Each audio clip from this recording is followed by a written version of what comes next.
Olá, seja bem-vindo a mais um episódio do Revista da Tarde. Olha só, essa semana nós estamos iniciando uma série maravilhosa. Eu tenho certeza que você vai adorar o assunto, porque nós vamos falar sobre aposentadoria. Olha que interessante. Então, se você tem interesse nesse tema, fica com a gente. Se você não tem tanto interesse, você pode ter um amigo, uma amiga que está precisando conhecer mais sobre o assunto e você vai contar para ele com certeza, né? Então acompanhe esse bate-papo aqui, porque o meu convidado, ele é especialista neste assunto, é o Dr. Antenor da Silva Júnior, ele é advogado previdenciário. Então bora lá para esse bate-papo. Doutor Antenor da Silva Júnior, que alegria ter você aqui. Eu queria Muito muito você obrigado. hoje aqui no nosso programa, O viu? prazer é todo meu. Muito obrigado pelo convite. Que bom recebê-lo. Você sabe que esse tema da aposentadoria e os seus desafios, né, sempre traz aí muitas dúvidas, as pessoas sempre têm muitos questionamentos, então por isso a gente convidou você para vir hoje Que aqui bom. para nos orientar, nos ensinar como é que funciona esse negócio. Mas antes da gente falar basicamente aí sobre a aposentadoria, vamos conhecê-lo um pouquinho melhor, né? Eu queria que você contasse aí para o pessoal como foi por que você iniciou nesse segmento, né? Um pouquinho da sua história, né? Esse caminho todo aí na advocacia Claro. até chegar aqui nessa especialização que é, no caso, a advocacia previdenciária. Isso.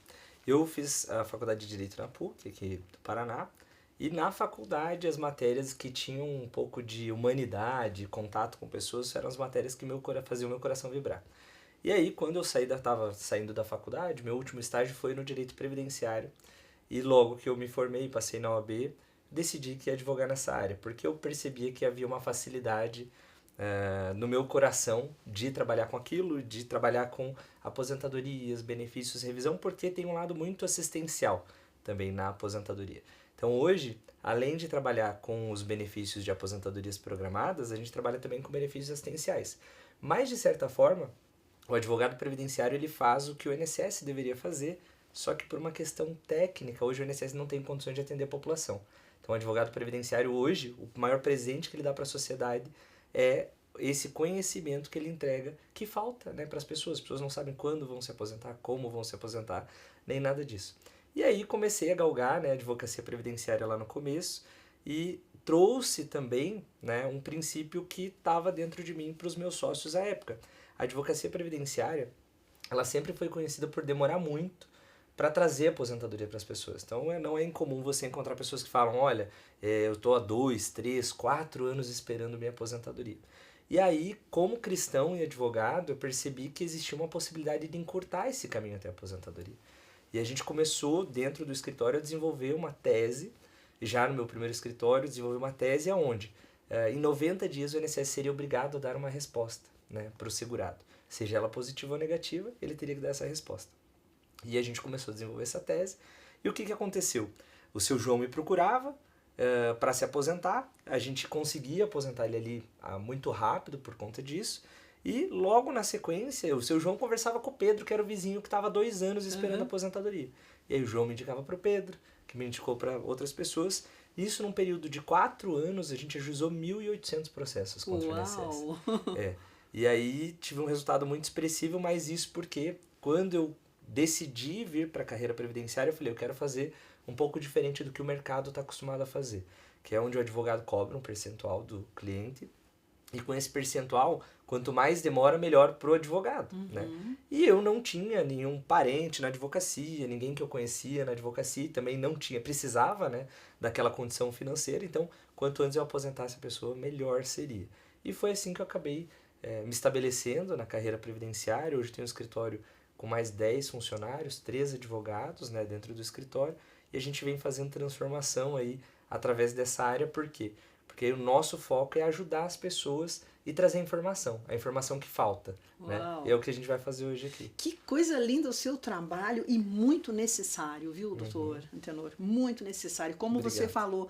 E é engraçado que você falou aqui, né, dando os exemplos, né, que o seu João falou para o amigo e o outro falou para o outro. E eu falei aqui no início sem conversar, sem saber de você, dessa história aí, né? Porque assim, muitas vezes não sou eu que preciso, mas é um colega que precisa, é alguém que eu conheço, né? E Exatamente. levar essa informação é tão importante. Às vezes acontecem aquelas crenças limitantes que as pessoas pensam assim, vai demorar, vai ser difícil, né? Aquela coisa negativa, não vai dar certo. Mas por quê? Porque não conhecem realmente o passo a passo. Exatamente. E a partir do momento que conhecerem, vão ver que é possível, né? Uhum. E é merecido, a aposentadoria, muito merecido. E eu queria que você contasse um pouquinho como é que está o cenário no Brasil em relação à aposentadoria. Tem muitos aposentados, tem muita gente para se aposentar. Será que esse negócio vai aumentar ainda mais, né? Porque a gente percebe que a população está envelhecendo, né? Cada vez mais, temos mais idosos. Como é que está tudo isso? A gente tem no Brasil um cenário de desinformação, né? De um lado, algumas pessoas dizem que a nossa pirâmide não vai aguentar, né? A nossa pirâmide social. De outro lado, nós temos pessoas defendendo que não, né? Que a história do rombo da Previdência é uma mentira. A grande questão é que, academicamente, existiram mais de 2 ou 3 teses de doutorado falando que não existe furo na Previdência. O grande problema do Brasil hoje é que a gente não tem um caixa único para a Previdência e o dinheiro da Previdência ele é utilizado para outras coisas também. Então hoje você contribui para a Previdência, amanhã esse dinheiro está sendo utilizado para construir uma ponte, né? Ou você contribui para a Previdência, amanhã esse dinheiro está sendo usado para pagar um auxílio paletó de juízes e etc. Então nós não temos um caixa único. Já nos Estados Unidos nós temos, né? Você compra uma garrafa de cerveja, esse dinheiro vai ser destinado para hospitais. Então é um caixa direcionado.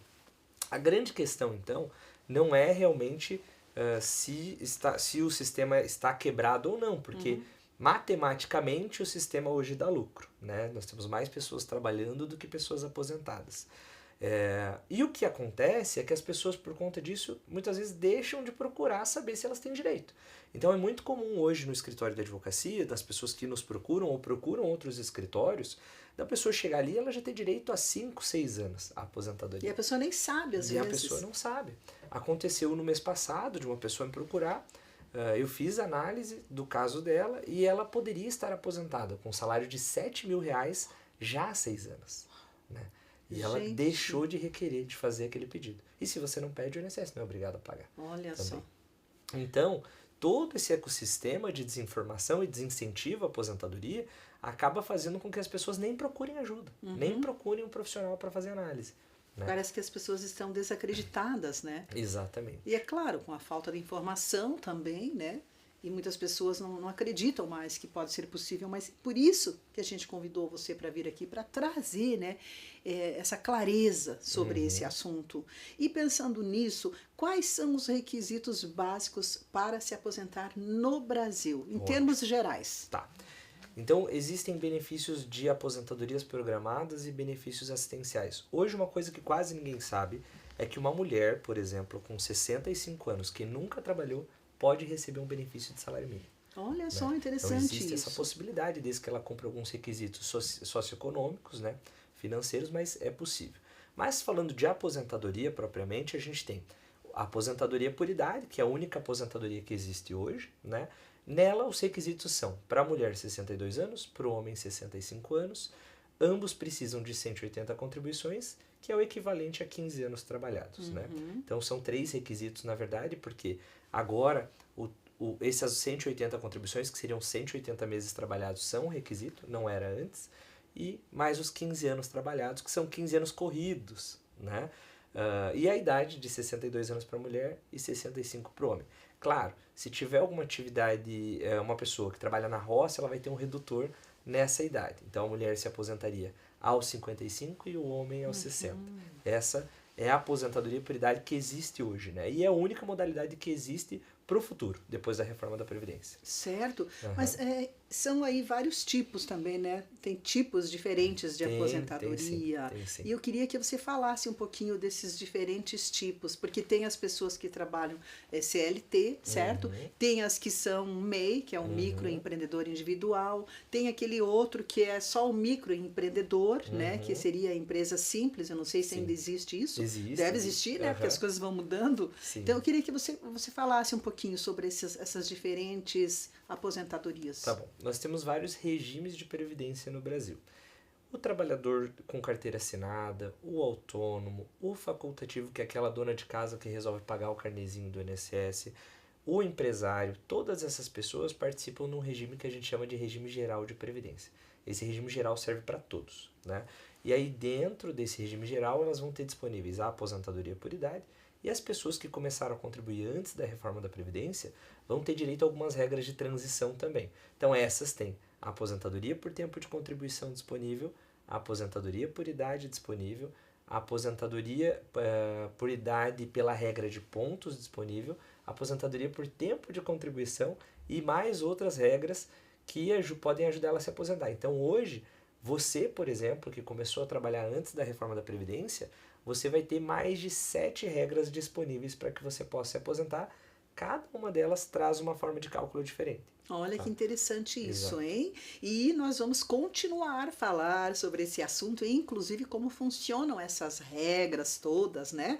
De transição da aposentadoria aí, até porque teve a reforma da aposentadoria, né? Então mudou aí alguma coisa. Só que no próximo episódio, pode ser? Pode ser. Muito bom, obrigada por hoje. Obrigado. E você que nos acompanhou aí nesse nosso primeiro episódio da nossa série Revista da Tarde. Você perdeu o comecinho da conversa? Não tem problema, depois você vai poder assistir no YouTube, tá? Mas o ideal é que você continue acompanhando conosco aqui através da Rede Super de televisão a nossa série, porque nesta semana nós estamos falando aqui com o Dr. Antenor sobre aposentadoria. Então, não perca os próximos episódios. Eu espero você, viu?